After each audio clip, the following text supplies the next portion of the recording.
Shalom, shalom. Puji nama Tuhan, hari ini kita bisa berkumpul bersama tempat ini dan saya ucapkan selamat datang kepada Bapak Ibu semuanya. Dan karena waktu sudah sampai, mari kita awali ibadah kita pagi hari ini. Sedang bangkit berdiri, kita nyanyikan Kuada sebagaimana Engkau ada. Haleluya.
Shalom Bapak Ibu yang terkasih dalam Yesus. Luar biasa, hari ini adalah hari yang luar biasa, di mana kami boleh berdiri di depan para gembala-gembala yang luar biasa. Terima kasih buat kesempatan pagi hari ini. Kita akan mulai ibadah kita. Saya dengan Bapak Ibu yang ada di belakang boleh maju ke depan karena di depan masih kosong. Silahkan maju ke depan. Kita akan bersama-sama memuji menyembah Tuhan pagi hari ini. Haleluya Yesus.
kami percaya kepadamu.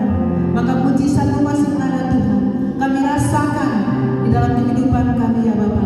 Oleh sebab itu kami semua yang hadir, hamba-hamba-Mu yang ada di tempat ini, persatukan roh kami Tuhan, untuk kami mendengarkan kebenaran firman Allah, dan juga Tuhan mau mendengarkan Tuhan tentang sejarah gereja. Kami percaya Roh Kudus hadir di tengah-tengah kami Bapa.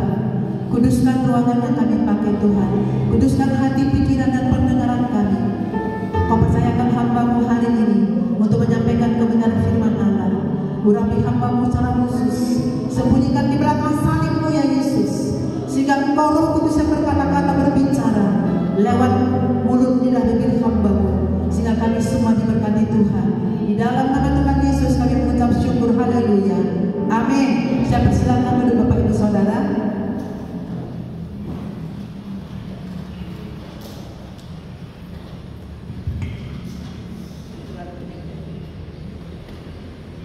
Shalom. Mati. Terlalu pendek. Ya. Belum.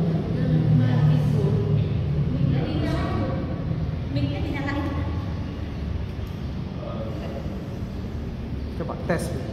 Cek. Ya. Sebenarnya dari jadwal dari GBI 282 GBI Ebenezer, tapi saya bukan gembala ya Bapak Ibu saudara kekasih. Saya hanya dipercayakan karena gembala sidang saya tidak bisa, jadi wakil gembala juga ada di luar kota, jadi saya yang diutus. Tapi kiranya apa yang saya sampaikan pada hari ini biarlah semuanya mendatangkan berkat bagi kita semuanya. Saya percaya apa yang telah dipersiapkan lewat yang telah dipersiapkan hari ini adalah sejarah gereja Betel Indonesia. Saya akan coba untuk menyampaikannya. Sebenarnya kalau saya pernah dengar ya, karena di Sukabumi ada 5 GBI, sebelum saya menyampaikan sudah pernah kita dengar tentang sejarah gereja Betel Indonesia. Tapi karena memang harus disampaikan di BKSG seperti ini, saya akan menyampaikan. Sepertinya saya kurang ini Pak, adakah kursi boleh dibantu? Kurang tinggi sedikit, jadi saya nggak bisa lihat bengkel saya.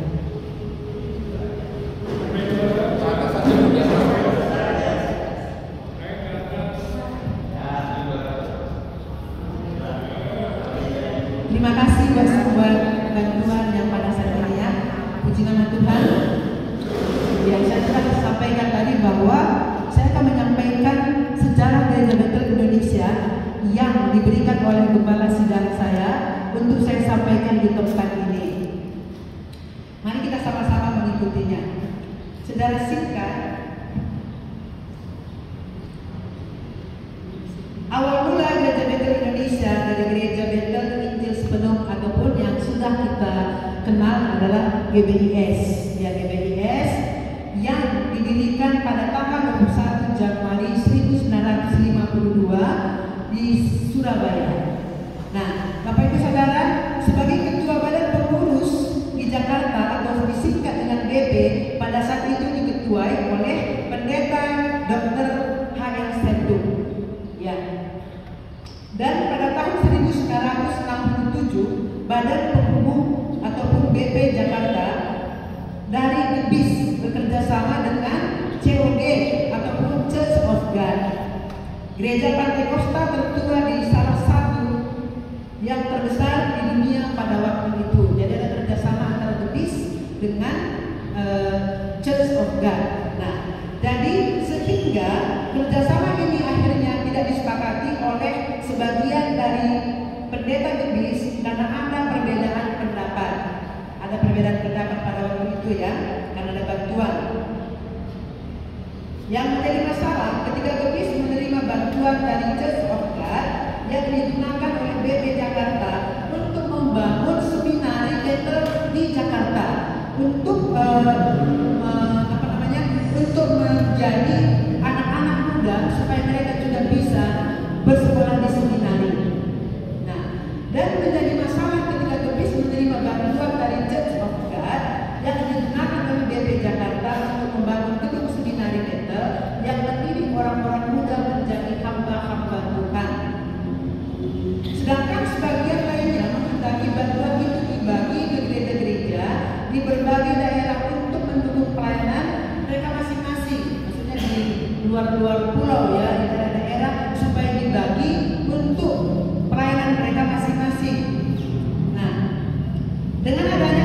antara pendeta-pendeta, pemerintah membatalkan status hukum BP yang ada di Jakarta.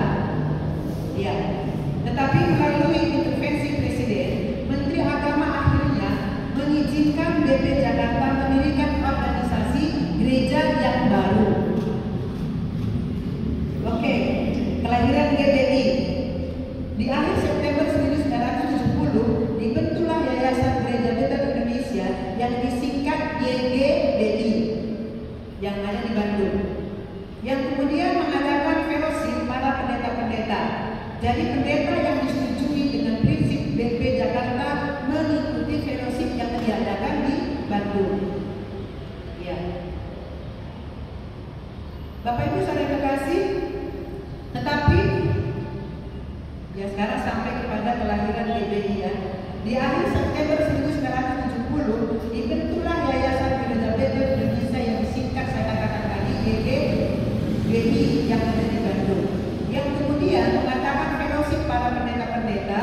Jadi pendeta-pendeta yang setuju dengan BP Jakarta mengikuti fellowship ini. Bapak Ibu Saudara, yang termasuk pertemuan besar sehingga Yayasan Gereja Betel Indonesia ataupun YGBI menjadi pihak pengundang pertemuan para pendeta-pendeta yang ada di Bandung. Bukan lagi gereja Injil sepenuh, tetapi YGBI yang mengundang 129 pendeta ataupun hamba-hamba Tuhan, sehingga mereka ada mengadakan fellowship di Bandung. Ya. Maka hasil dari pertemuan fellowship ini, mereka sepakat mengadakan rapat yang diadakan pada tanggal 6 sampai 7 Oktober 1970 ya, di Wisma Wikumene di tempat ini Bapak Ibu Saudara. Ya. Dengan tema setia sampai mati. Ya, jadi tema mereka pada waktu itu adalah setia sampai mati. Di dalam pertemuan itu hadir 129 hamba-hamba Tuhan yang menyatakan bergabung dengan Gereja Betel Indonesia. Yang 129 yang setuju dengan BP yang ada di Jakarta, mereka bergabung untuk menyetujui pernyataan ini, saudara kasih. Ya, jadi maka dengan kesepakatan berdirilah GBI secara nasional pada tanggal 6 Oktober 1970. Dan dengan kesepakatan menetapkan pendeta Jonathan dari GBI Bandung ditunjuk menjadi ketua umum pertama Gereja Betel Indonesia. Kemudian dilanjutkan oleh pendeta Maher Senduk sebagai ketua umum kedua Gereja Betel Indonesia dan seterusnya ya, sudah berapa sinode ya. Nah, perkembangan selanjutnya pengakuan pemerintah. Gereja Betel Indonesia diakui secara sah oleh pemerintah sebagai badan hukum pada tahun 1972. Lalu GBI menjadi anggota Persekutuan Gereja-Gereja di Indonesia atau PGI, menjadi anggota ke-61 pada tahun 1989. Perkembangan pesat GBI terus berkembang menjadi salah satu sinode gereja di Indonesia.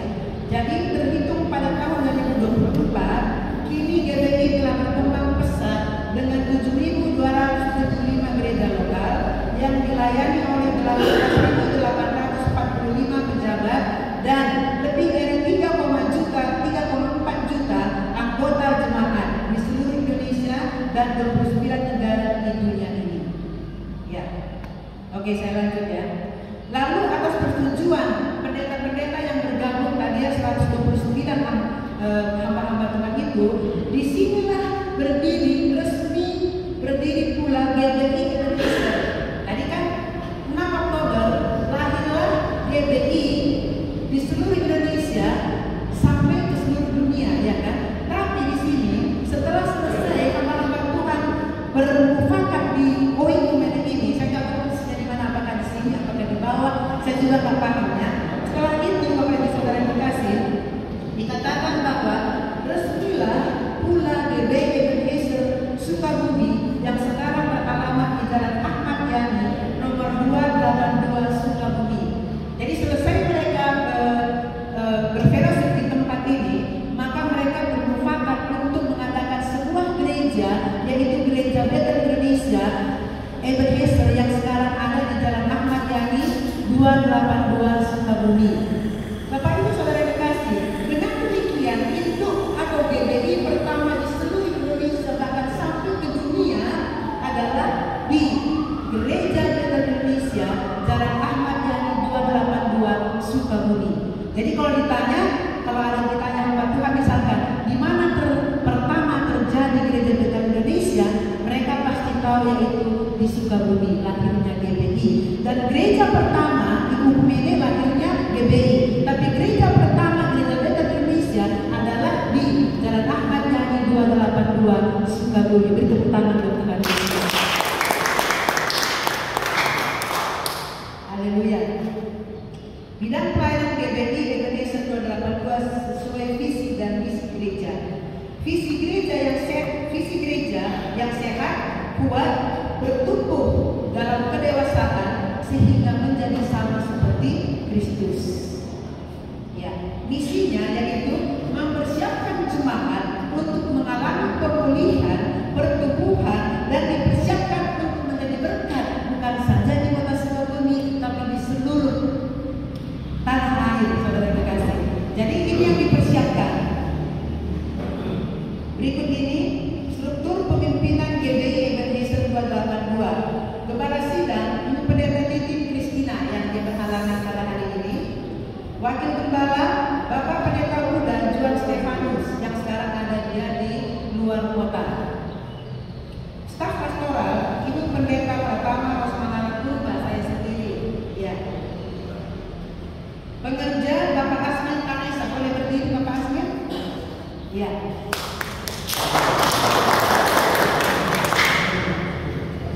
Demikian secara singkat struktur kepemimpinan dan bidang pelayanan di Gereja Kristen Ebenezer Jalan Ahmad Yani nomor 22 Sukabumi. Semua ini adalah anugerah Tuhan. Mari kita minta kuasa Roh Kudus agar kita sama-sama menuntaskan anak agung Yesus Kristus. Bapak Ibu saudara terkasih, demikian secara singkat Gereja Kristen Indonesia yang bisa saya sampaikan. Tuhan Yesus memberkati kita semuanya. Oke, saya akan melanjutkan khotbah singkat ya. Saya akan melanjutkan khotbah singkat. Sebelumnya mari kita bersama-sama berdoa. Bapa dalam surga, terima kasih Tuhan kalau Tuhan mempercayakan hari ini hamba Tuhan untuk menyampaikan sejarah Gereja Kristen Indonesia yang Tuhan telah adakan di tengah-tengah negara dan bahkan sampai ke luar negeri. Semuanya karena anugerah Tuhan, bukan penghebatan hamba-hamba Tuhan, tapi semua anugerah Tuhan yang Tuhan percayakan buat semua Tuhan yang mengizinkan menjadi hamba, bahkan jemaat Tuhan yang ada di tengah-tengah bangsa kami, bahkan sampai ke luar negeri ya Bapak. Kiranya Tuhan secara gereja ini Tuhan menjadi berkat bagi kami yang mendengarkannya Bapak, sehingga kami juga Tuhan termotivasi lewat kepemimpinan yang telah dilakukan oleh hamba-hamba Tuhan. Kami juga mampu Tuhan menjadi berkat dimanapun kami berada, khususnya yang ada di ruangan ini Bapak. Semua hamba-hamba Tuhan pakai mereka menjadi Tuhan menyampaikan kebenaran firman Allah, menjadi Tuhan menjalankan misinya Tuhan Yesus, sehingga banyak jiwa dimenangkan dimanapun kami berada ya Bapak. Sebentar kami akan mendengarkan kebenaran firman-Mu. Urapi hamba-Mu yang tidak ada apa-apanya Tuhan, tapi Kau telah persiapkan hamba-Mu ya Bapak. Urapi dengan urapan yang baru Tuhan, sehingga setiap perkataan-perkataan disampaikan Tuhan adalah isi hati Allah, dan juga Roh Kudus yang ambil alih, sehingga Roh Kudus berkata-kata, kami semuanya diberkati, baik yang menyampaikan dan juga yang mendengarkan, semua kami diberkati di dalam nama Tuhan Yesus. Haleluya, amin. Tema saya hari ini adalah tentang perubahan, ya perubahan. Yang saya ambil dalam Kejadian pasal 37, nanti boleh baca di rumah ya. Saya ambil hanya ayat-ayat, beberapa ayat yang saya ambil. Nanti boleh baca di rumah. Saya percaya semua yang ada di sini adalah hamba-hamba Tuhan sudah hafal semuanya, ya sudah hafal semuanya. Tapi saya percaya setiap kita mendengarkan firman Tuhan ada baru setiap kali kita dengarkan. Amin. Ya, saya ambil dalam ayat yang ketiga. Israel lebih mengasihi Yusuf dari semua anaknya yang lain, sebab Yusuf itulah anaknya yang lahir pada masa tuanya, dan dia menyuruh membuat jubah yang maha indah bagi dia. Ayat yang kelima. Pada suatu kali bermimpilah Yusuf, lalu mimpinya itu diceritakannya kepada saudara-saudaranya, sebab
saudara-saudaranya, sehingga dikatakan pada waktu itu mereka bermufakat untuk membunuh Yusuf.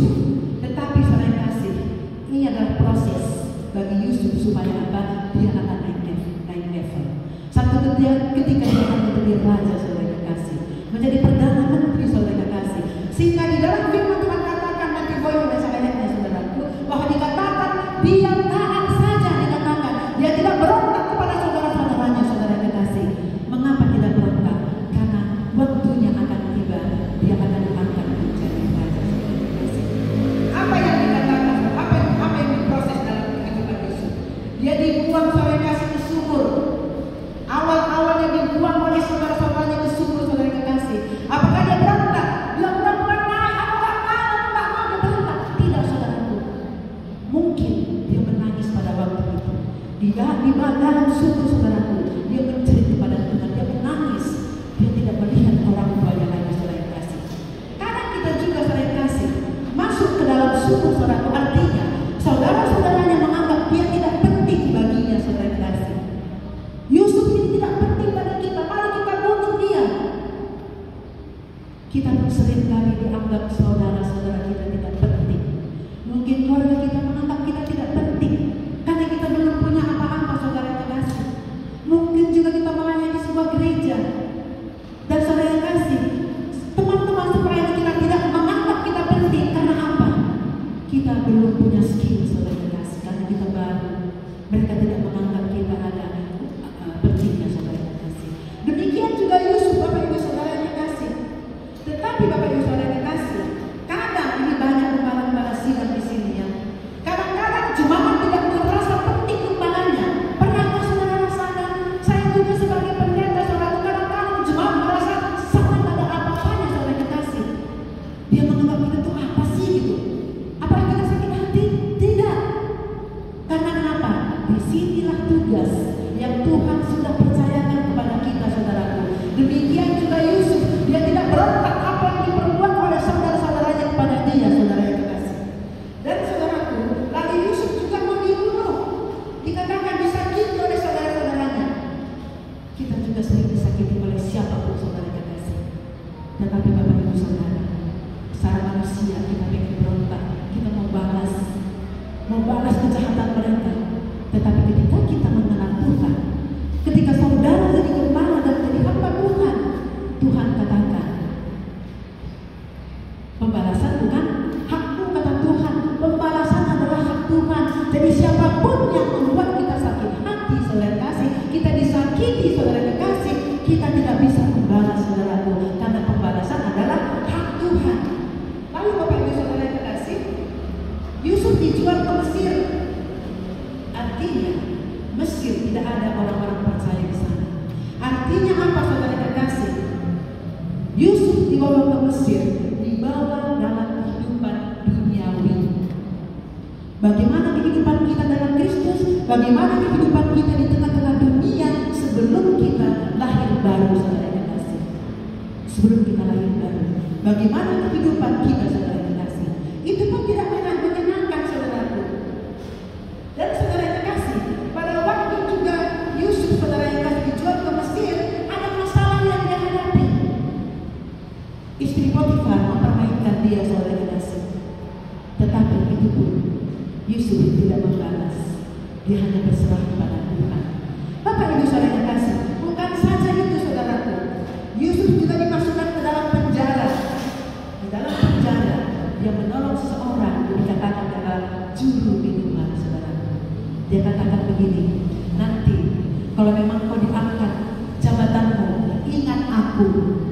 Tetapi apa yang terjadi? Pada waktu juru minuman dinaikkan pangkatnya, diangkat kembali seperti pangkat semula, saudara kekasih.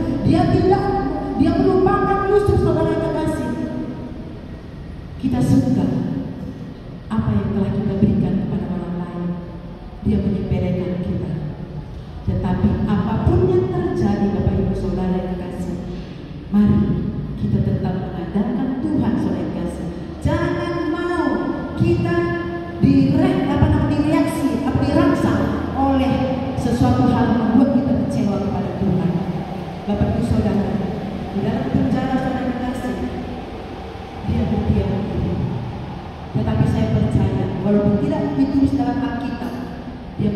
hati Tuhan. Dia berdoa kepada Tuhan, apa rencana dalam hidupku Tuhan. Aku mau Tuhan sesuai dengan kehendak-Mu. Itu yang pengen Tuhan lihat dari kita, saudara kekasih. Sekalipun kita sudah memberi yang terbaik, dan apa yang kita berikan itu percuma bagi orang lain, Bapak Ibu Saudara, tetapi itu tidak akan sia-sia di hadapan Tuhan.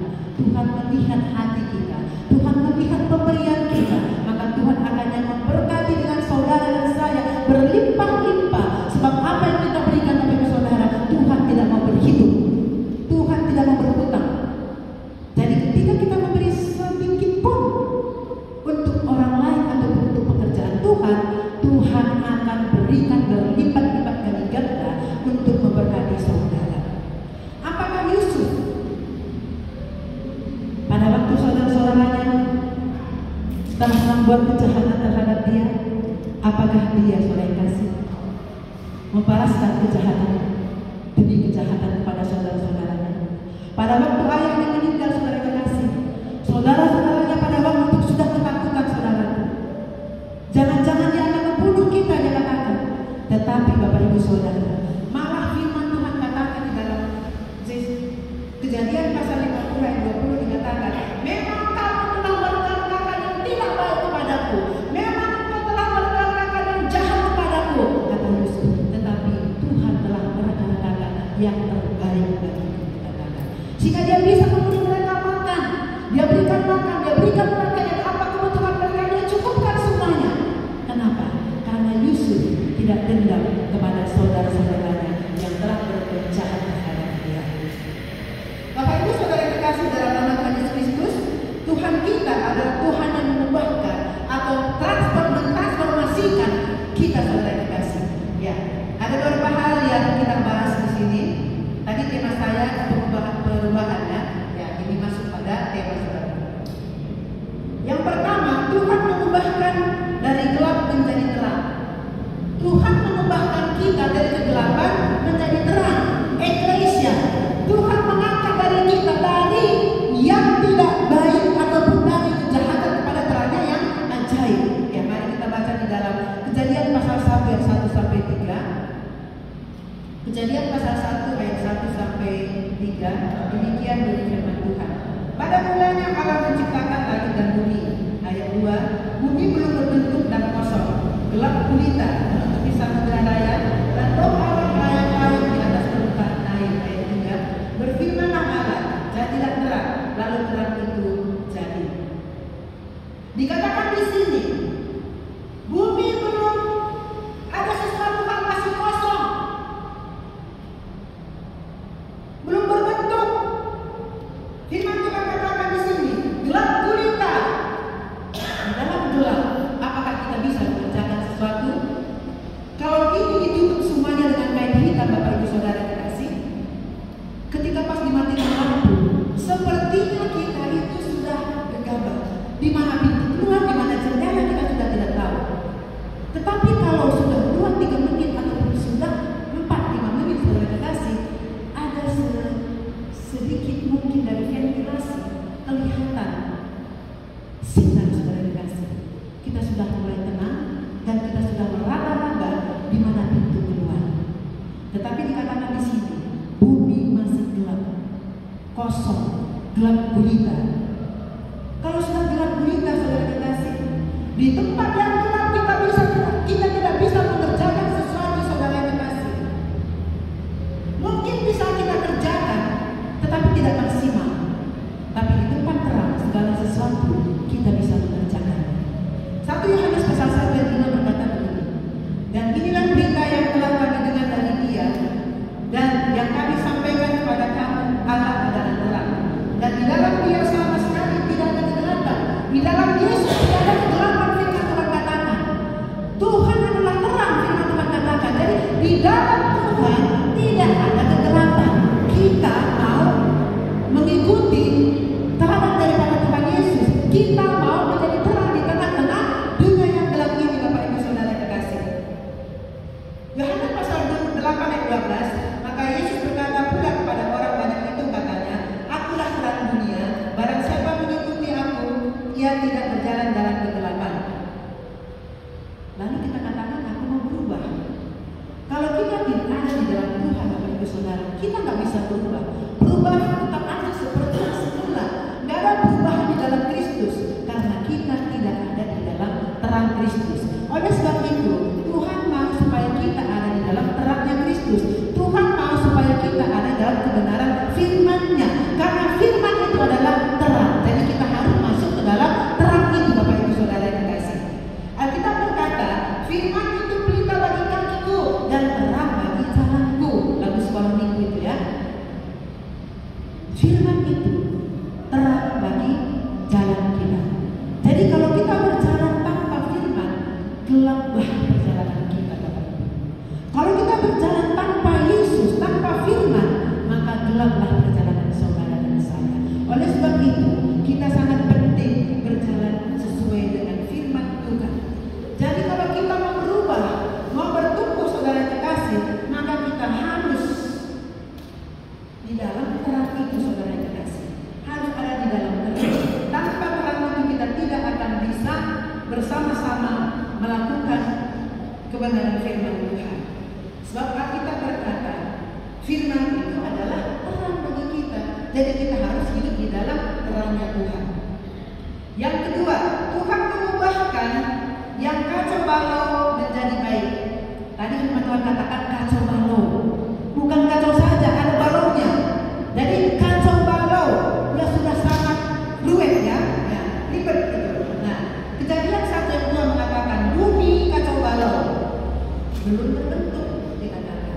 Jadi Bapak Ibu, Tuhan kita tahu yang mana yang terlebih dahulu Dia prioritaskan.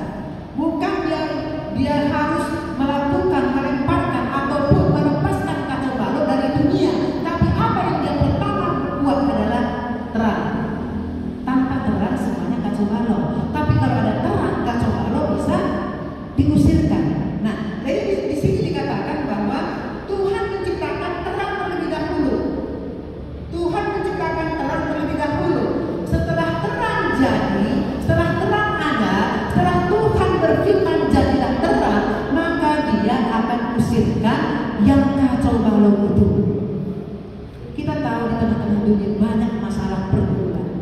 Tapi kalau kita tidak berjalan dalam terang, maka semua yang kacau balau, permasalahan, pergumulan, sakit, penyakit yang ada menghadap kita, nggak bisa kita usirkan karena gelap. Kalau tidak ada roh Allah, tidak ada firman di dalam kehidupan saudara dan saya, maka semuanya dapat menjadi terang. Segala masalah ada jawabannya.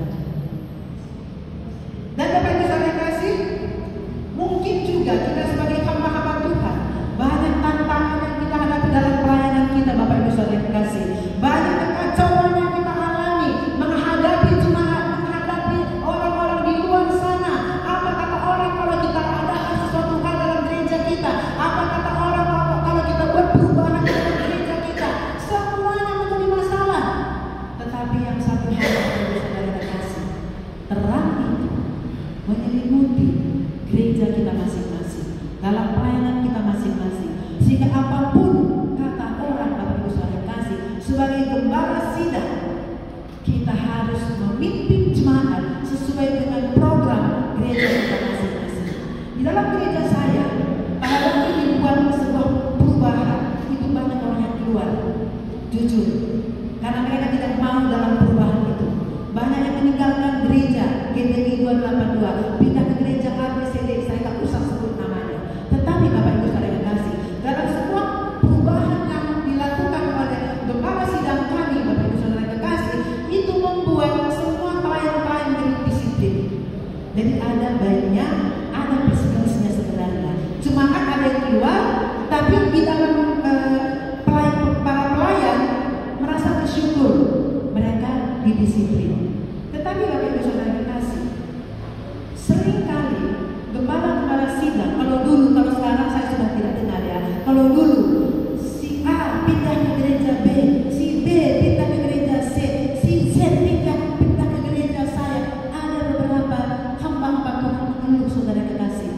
Tapi zaman sekarang saya sudah tidak dengar. Kenapa? Kenapa bisa terjadi seperti itu? Karena saudara kekasih, kita merasa anggota jemaat kita ada ibu gembala saya. Kalau dia katakan misalkan, ibu pindah ke sini, dia katakan, saya rasakan sebagai gembala dia bagaimana perasaannya saudara kasih. Tapi saya mengatakan pada ibu gembala, jemaat bukan milik kita. Benar gak? Apalagi misalkan jemaat itu adalah orang yang bisa kita andalkan. Kecewa sekali. Tetapi mari kita belajar dari saudara yang kasih. Apa yang kita pelajari? Tuhan mengubahkan kecewaan hati kita menjadi baik, menjadi lebih baik lagi. Mungkin kita kecewa pada seseorang jemaat pindah ke gereja, ya, padahal dia adalah paling aku banggakan, misalkan. Tapi sekarang saya sudah tidak dengar. Karena kenapa? Doa-doa Bapak Ibu sebagai gembala sidang, doa-doa kita semua sebagai hamba-hamba Tuhan didengarkan oleh Tuhan bahwa jemaat itu adalah milik Tuhan. Terserah mereka. Apalagi jemaat baru, terserah mereka. Satu kali Bapak Ibu saudara kasih, ada seorang dari gereja si A datang ke gereja kami. Lalu saya perhatikan sudah beberapa kali dia masuk ke ibadah. Tapi saya katakan, ibu gerejanya di mana? Dia katakan gereja ini. Dia katakan, tapi saya mau menjadi jemaat di gereja ini. Lalu saya katakan, apa masalahnya di gereja itu? Dia katakan, singkat-singkat dia katakan bla bla bla seperti itu. Kalau hanya sepele permasalahan di gereja itu, dimanapun pasti ada permasalahan, saya katakan. Nggak ada semuanya baik-baik saja. Mungkin 3-4 bulan 5 bulan semua gembala merangkul kita. Saya pun seperti itu. Ada beberapa jemaat yang manja, cengeng, saya rangkul sampai dia mau datang ibadah sendirian. Tetapi Bapak Ibu saudara kasih, pada waktu saya katakan seperti itu, kalau bagaimanapun saya nggak mau pindah ke gereja saya, dia katakan, saya nggak boleh jadi gembala saya. Bu, ibu yang ini begini masalahnya. Kalau yang seperti itu, ngomong dong sama gembalanya, dia katakan. Saya sampaikan lagi kepada orang ini, ibu ngomong ke gembala ibu, supaya kami sebagai hamba-hamba Tuhan tidak ada clash dalam konsep seperti itu. Lalu dikatakan, oh iya nanti saya akan berusaha untuk menyampaikan kepada gembala saya, dikatakan. Singkat cerita Bapak Ibu saudara kasih, dia tidak bergereja sekitar 4-5 bulan. Ke 6 bulan kemudian datang lagi ke gereja saya. Lah, ibu datang lagi, kata saya seperti itu. Karena ibu kemarin tidak setuju bahwa dia datang ke gereja kami itu. Ibu datang lagi, ada masalah lagi, saya katakan. Lalu dia katakan, iya bu, saya selama ini tidak bergereja. Lalu saya panggil pendetanya, ketemu di konven. Saya panggil pendetanya, Pak, jemaat Bapak namanya ini datang ke gereja kami. Saya ceritakan dari awal kami sampai akhir. Akhirnya sekarang dia ada dikepalakan oleh gembalanya saya kasih. Baru datang gembalanya. Puji nama Tuhan saya kasih tahu sama dia, ini cuma Bapak datang ke gereja saya katakan, kembali ke gerejamu.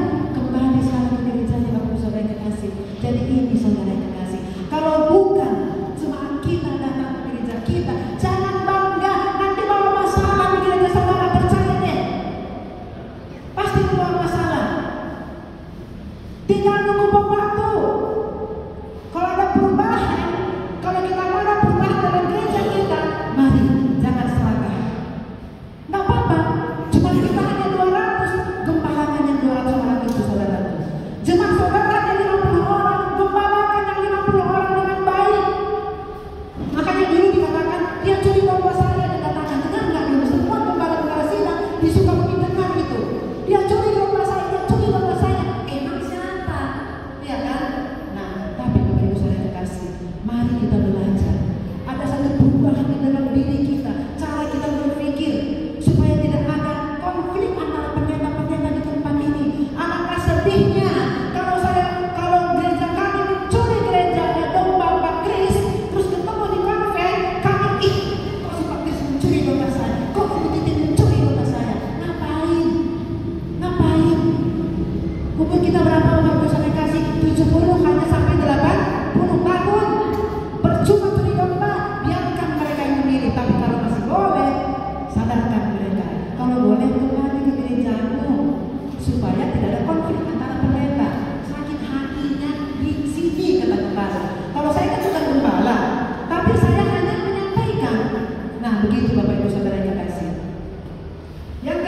saudaraku, mengubah yang mati menjadi hidup. Mengubah yang mati menjadi hidup. Lukas 7 ayat 11 sampai 13, nanti boleh baca ceritanya ya. Semua hamba sudah pasti hafal ini. Haleluya. Ceritanya, pada waktu Yesus pergi dan murid-muridnya suatu kota yang bernama Nain, pada waktu sampai di pintu gerbang, dia bertemu dengan orang banyak, di mana orang mati diusung keluar ya, diusung keluar, dan ibunya menangis. Anak ini adalah anak tunggal. Anak tunggal ibunya seorang janda, saudara kekasih. Tapi ketika dia sudah mati, mamanya menangis, ibunya menangis. Tetapi apa yang terjadi? Yesus, orang yang sangat berbelas kasihan, Yesus datang kepada yang diusung itu. Dikatakan, hai anak muda, dia mengasihi orang tua daripada yang sudah mati ini, saudara kasih. Dia katakan, dia menyentuh, hai anak muda, bangkitlah, dia katakan. Bapak Ibu saudara terkasih, kenapa Yesus mengasihi orang yang sudah meninggalkan, dia bangkitkan? Karena ada rohnya yang mengubahkan hatinya, berbelas kasihan kepada ibu yang janda ini. Bicara tentang seorang anak, bicara tentang kehidupan kita, saudara kasih, masa depan kita. Saya begini, saudara kasih ya, kalau anak saya ada 3, nanti kalau saya sudah tua, saya pasti akan berharap kepada anak saya. Masa depan saya ada di anak saya. Beberapa waktu yang lalu anak saya juga menikah. Maaf banget, saya tidak undang saudara semua, hanya beberapa yang saya undang. Kenapa? Kurang modal saya. Haleluya. Tetapi puji Tuhan, semuanya terselesaikan dengan baik. Pada waktu saudara kasih dia belum menikah, dia masih kirim kepada saya, karena bekerja di Cilegon di Karakato ya. Dia kirim kepada saya 1 juta 1 bulan. Nggak tahu nanti kalau sudah berumah tangga masih kirim juga nggak tahu. Tapi yang penting mau saya sampaikan, orang tua, anak adalah masa depan orang tua. Kalau kita sudah sudah pakai tongkat, sudah tidak kuat bekerja, maka kita harapkanlah dari anak. Di sini dikatakan anaknya meninggal, satu-satunya anak tunggal dikatakan. Tetapi apa yang terjadi ketika mamanya menangis, saudara kekasih, menangis berseduh-seduh, mungkin dia sudah capek, saudara, dan sudah lemas. Tapi ketika Yesus datang, saudara kekasih, Yesus datang, dia jatuh orang yang sudah mati itu, anak muda itu. Hai anak muda, bangkitlah, dia katakan. Maka anak muda itu, saudara, bangkit. Dan setelah dia bangkit, dikatakan dia serahkan anak muda ini kepada ibunya. Artinya apa, Bapak Ibu saudara kekasih? Dia serahkan anak ini kepada ibunya. Kembali yang mau saya sampaikan tadi, apa yang telah hilang daripada saudara? Jemaatkah? Keuanganmu kah? Atau siapa? Atau mungkin ada di sini masih usahamu kah? Tetapi firman Tuhan katakan, apapun yang hilang dari kita, saudara kekasih, Tuhan gantikan berlipat-lipat kali ganda, sama seperti Yesus membangkitkan orang muda itu. Dia kembalikan kepada ibunya. Demikian juga kita, kehilangan jemaat, kehilangan hamba Tuhan, jangan takut, saudara kasih. Tuhan pulihkan kembali. Beratus-ratus orang sudah keluar dari gereja, saudara, mungkin ada 100, mungkin, tapi Tuhan gantikan dengan jemaat-jemaat yang lain. Amin. Apa kata firman Tuhan? Tuhan akan gantikan 30 lipat kali ganda, 60 lipat kali ganda, 100 lipat kali ganda. Pilih yang mana kita mau. Hanya firman Tuhan katakan, percaya. Kalau kita tidak percaya, nggak bakal. Tapi kalau kita percaya, maka Tuhan akan memberkati kita. Bapak Ibu saudara kasih, yang keempat, Tuhan mengubah air biasa menjadi anggur yang manis. Yohanes pasal 2 7 sampai 10. Nanti boleh baca di rumah, saya baca ayat yang ke-7 saja. Yesus berkata kepada pelayan-pelayan itu, isilah tempayan-tempayan itu penuhi dengan air. Dan mereka pun mengisinya sampai penuh. Air biasa, gak ada rasa. Tapi pada waktu saudara kekasih membutuhkan air anggur, pada waktu pernikahan di Kana, saudaraku, kehabisan anggur, firman Tuhan katakan. Tapi pada waktu Yesus sudah di situ, Yesus dilibatkan di situ, apa kata ibunya? Sudah habis anggur. Tetapi Yesus berkata, belum waktunya ibu. Tapi ketika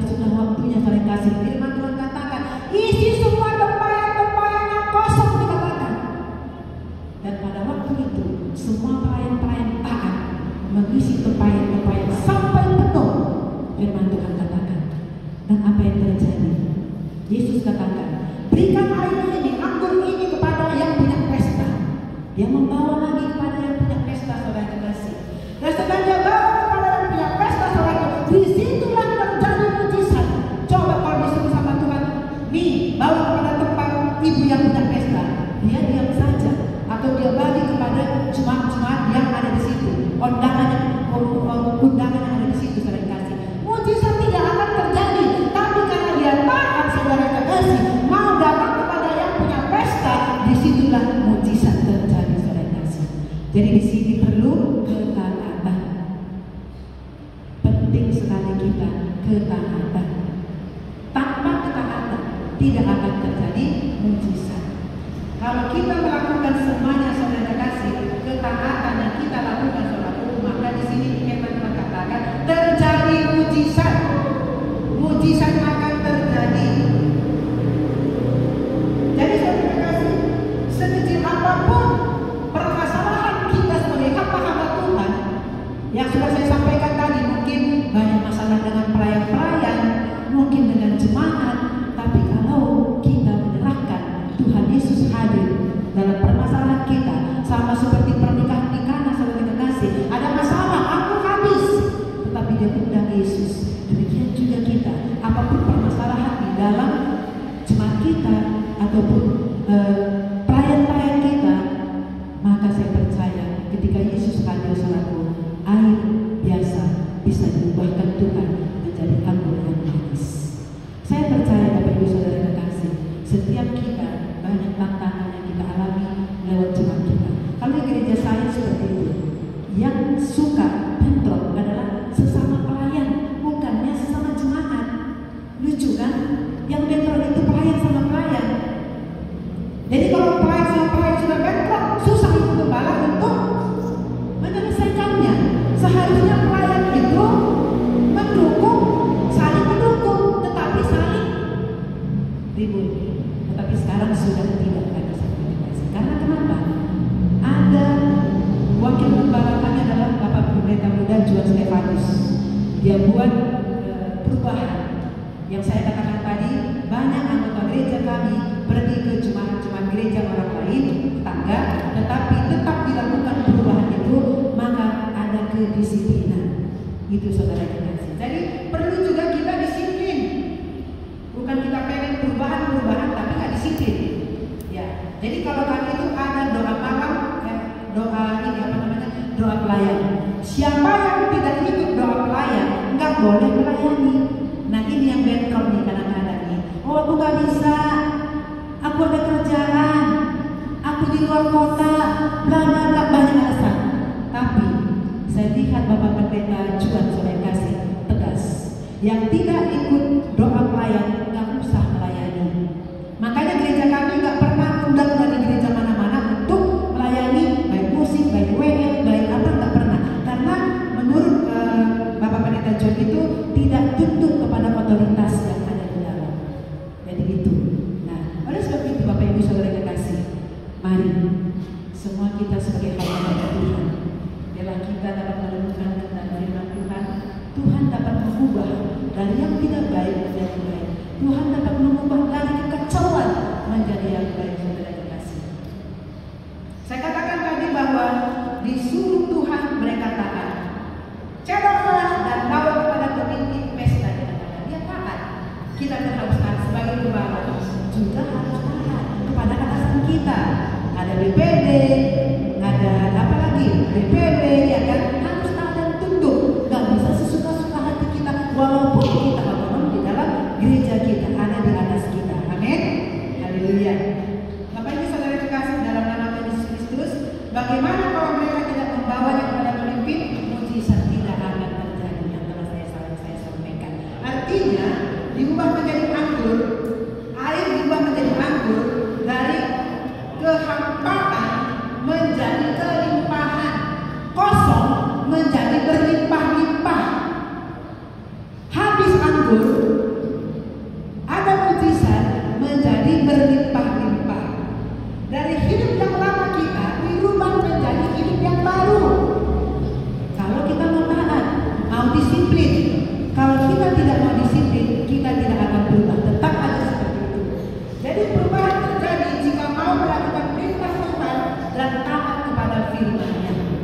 Sekali lagi saya katakan, perubahan terjadi jika kita mau melakukan perintah Tuhan dan taat kepada firman-Nya. Amin berfirman Tuhan. Saya undang semuanya bangkit berdiri.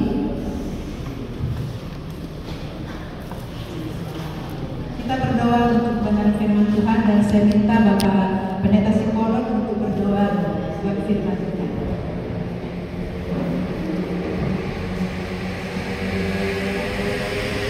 Kami sangat bersyukur di hadapan mulia Tuhan. Kami boleh bersama-sama menikmati firman Tuhan. Kalau yang memanggil setiap kami jadi alat istimewa di dalam Tuhan, mendapatkan kepercayaan untuk melayani pekerjaan Tuhan. Dan firman-Mu mengingatkan kami supaya kami punya integritas yang kuat sebagai hamba Tuhan, khususnya di kota Sukabumi bahkan kemanapun Tuhan bawa kami. Dekatilah firman Tuhan yang Kau bagi kami, supaya secara nyata panggilan kami teraplikasikan menjadi penggembala yang baik di tangan Tuhan, yang membawa domba-domba mengalami perubahan hidup, membawa domba-domba di ladang Tuhan untuk ambil bagian dalam panggilan Tuhan, untuk membawa setiap keluarga jemaat yang ada. Mereka pun sama seperti kami sebagai pelayan Tuhan, mengabdikan diri, ambil bagian dalam kesaksian yang hidup lewat perbuatan, lewat kesaksian Injil Tuhan yang terus menerangi sekeliling kami yang sedang di tengah kegelapan. Terima kasih untuk hamba Tuhan, untuk Ibu Ros yang jadi berkat Tuhan bagi kami. Kami doakan sejenak setiap pelayanan pengembala mereka di GBI, Ebenezer Sukabumi, Ibu Gembala Pendeta Titi, bahkan Bapak Pendeta Juan dan semua tim yang ada. Tambahkan urapan kuasa Tuhan, hikmat Tuhan, kesungguhan hati berpegang di atas firman Tuhan, boleh terus menjadi kekuatan pedoman mereka melayani hanya untuk hormat dan kemuliaan bagi nama Tuhan. Bahkan semua kami di tempat ini bawa dan perlengkapi kami terus dengan kuasa Tuhan, melayani dan memuliakan Tuhan. Kami mengucap syukur Roh Kudus, menyerahkan firman-Mu di hati dan di pikiran bahkan di kehidupan kami. Terpuji-pujilah nama-Mu. Demi Kristus Juru Selamat kami yang hidup, kami sudah berdoa dan mengucap syukur. Amin. Silakan duduk dalam hadirat Tuhan. Siang hari ini kita akan bersama-sama memberikan persembahan.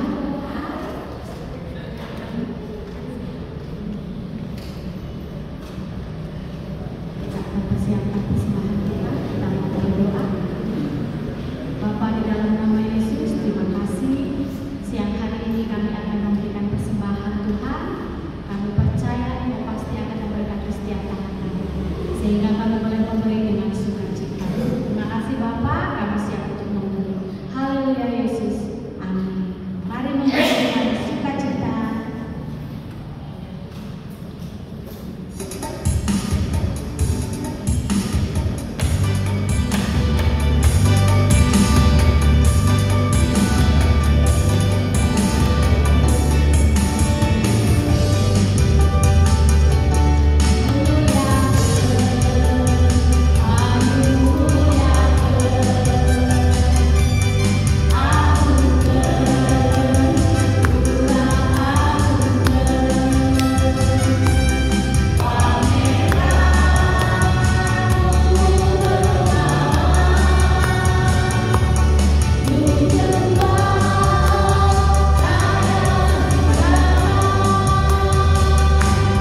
kami bersyukur ya Bapak buat siang hari ini untuk ibadah konven GKSG Sukabumi.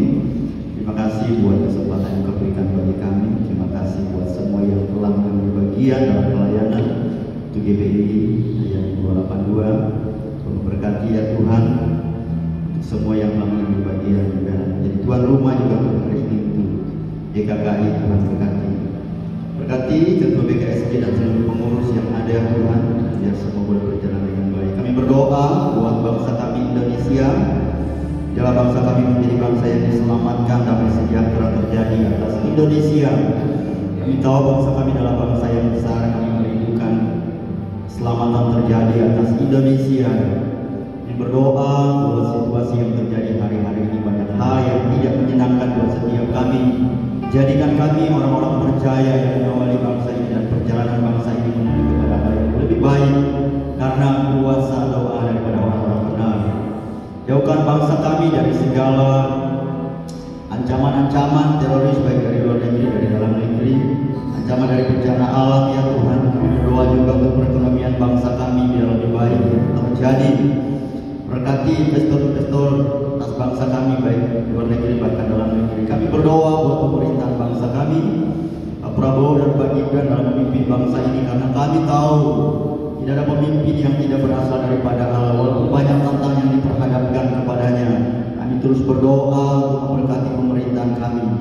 Berikan wibawa ilahi dalam menjalankan roda pemerintahan. Berkati dia Tuhan. Kami berdoa biar keadilan juga dalam memimpin bangsa ini Tuhan berjalan dengan baik. Seluruh kabinet merah putih juga Tuhan berkati. Mereka yang selalu mencari keuntungan diri sendiri dan kelompok, kami berdoa mereka bertobat di dalam nama Tuhan Yesus. Biarlah mereka boleh menjalankan tugas-tugas mereka dan sumpah bahkan janji untuk taat dan pengabdian kepada negara ini Tuhan. Beberapa bulan yang lalu, mana rakyat bangsa ini demo kepada pemerintah karena perlakuan pemerintah bangsa kami tidak menjadi teladan ya Tuhan. Terima kasih Bapak, kami berdoa juga ya Tuhan. Gereja-gereja Tuhan di bangsa ini banyak yang diperhadapkan dengan tekanan-tekanan, persekusi. Kami terus berdoa perlindungan-Mu, bahwa juga umat-umat Tuhan tetap berdoa, sabar, dan biarlah pembalasan hanya berasal daripada Allah. Jadikan kami rumah doa bagi setiap tubuh Kristus di bangsa ini Bapak. Bahkan di dalam kami mengakhiri tahun 2025 ini, berkati gereja-gereja Tuhan yang mengadakan perayaan Natal Tuhan. Biarlah penyertaan Tuhan, Kau Allah Immanuel, banyak tantangan bagi umat-umat Tuhan. Berdoa untuk pemerintah tingkat provinsi, di tingkat utama dia, kami yang dari kota Sukabumi, kami terus berdoa untuk mengusahakan kesejahteraan kota kami, bahkan juga bangsa kami Indonesia. Tugas yang Kau berikan bagi gereja Tuhan. Karena kesejahteraan kota dan bangsa kami adalah kesejahteraan kami juga. Kami berdoa buat Pak Yusaki sebagai wali kota, bahkan juga wakilnya Bumi Maulana dalam menjalankan tugas mereka. Biarlah roh keadilan atas kota Sukabumi terjadi atas pemerintah kami. Nanti TNI Polri dalam tugas-tugas mereka, berkati anggota-anggota dari Kapolres Sukabumi juga Tuhan berkati. Terima kasih Bapak, terima kasih Tuhan. Sebagai hal yang kami juga doakan untuk panitia Natal BKSG di tahun ini, biar Tuhan campur tangan semua yang mengambil bagian di dalamnya. Nama Tuhan dipermuliakan. Berkati hamba-Hamba-Mu yang telah mengambil bagian dalam pelayanan Tuhan hari ini, yang hadir hari ini, bahkan yang tidak sempat hadir karena halangan, Tuhan juga memberkati mereka. Terima kasih Bapak, terima kasih Tuhan. Jika sebentar juga Tuhan kami akan pulang, sebelum kami kembali, kami siap untuk menerima akan berkat-Mu. Doa berkat saya serahkan kepada Pak Lukas.